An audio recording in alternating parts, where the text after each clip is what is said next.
Lost in the boonies without a canteen to carry water? Don't despair!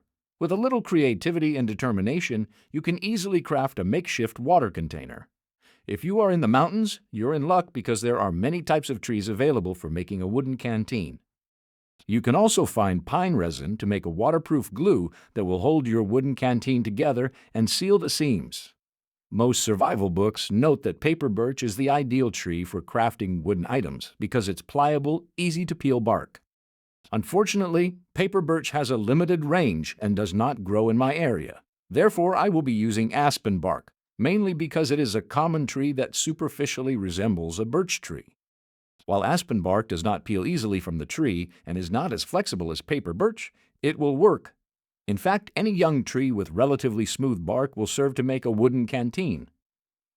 In the past, before metal and plastic took over, most canteens were made out of treated wood. The first step is to find a wide, thin piece of bark, which can be cut from a living tree. In my case, I'm using bark from a dead tree. However, if I were in a life or death situation, I would cut it from a living tree. Fresh green bark is more flexible, and if stripped correctly, a single piece can be used to make a canteen. As long as the tree is not girdled, it should recover from this surgery.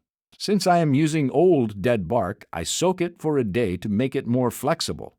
This soaking step is unnecessary if you are using green bark, as it is already pliable. After soaking, I will shape the bark into a container for water. First, bend up the bark to form a bottom, then roll the sides into a boat shape. Add a top half to enclose your water bottle. If the bark is fresh and wide enough, you can roll it into a tube, leaving a bottom flap and a top flap for closure. Make holes in the bark for sewing the two halves together. An awl is the best tool for creating holes, but a knife can work as well, since most hikers carry knives while few carry awls. After the holes are made, sew the bark together and apply waterproof glue. Let the glue dry for a day and the water bottle should be functional. To minimize the risk of leaks, reduce the number of sewing areas. Fewer holes and seams lead to fewer opportunities for water to seep out.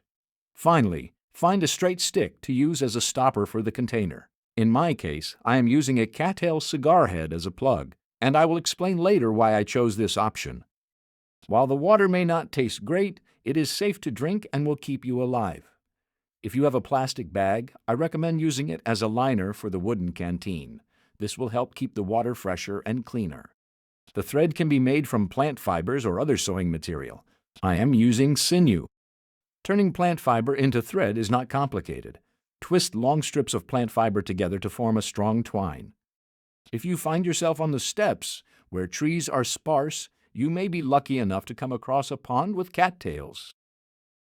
These plants are very useful for survival, as the entire plant is edible. The roots can be harvested. Warning, they taste and have the consistency of wood.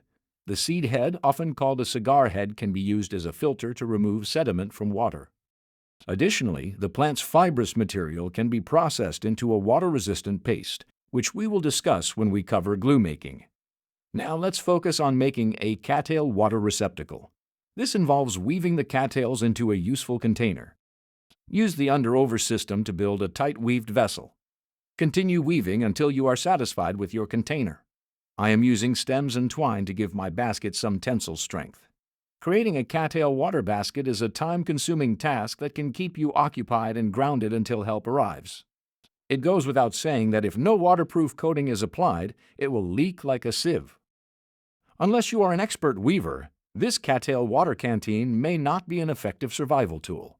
It's best to stay by the water source until a rescue team comes to assist you. If your water source lacks cattails and you are only surrounded by sagebrush, don't despair. It is theoretically possible to transform sagebrush into a functional water container. If a sagebrush branch is large enough, one side can be hollowed out and connected to another hollowed branch to create a container, which can then be sealed with twine and waterproof glue. However, most sagebrush plants are small, making the effort to craft a container that holds little water hardly worthwhile. In some areas of the Intermountain West, giant sagebrush plants can reach the height of a small tree. This type could be turned into a functional canteen. But sagebrush has a rough bark, and its wood is soft and splintery, making it impractical for woodworking. Therefore, it is best to remain near your water source until help arrives.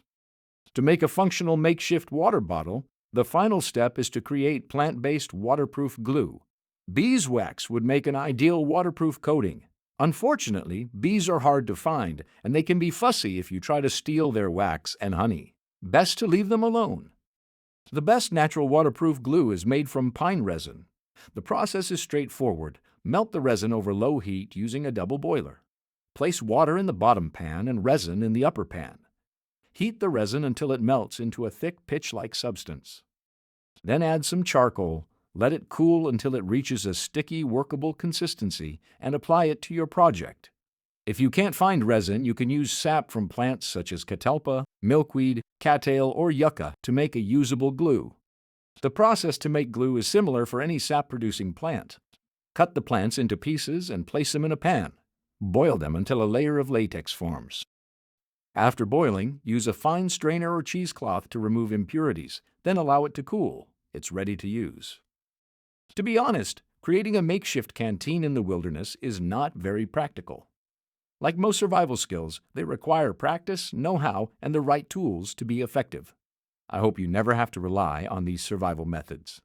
Thanks for watching. Please subscribe. Until next time, bye.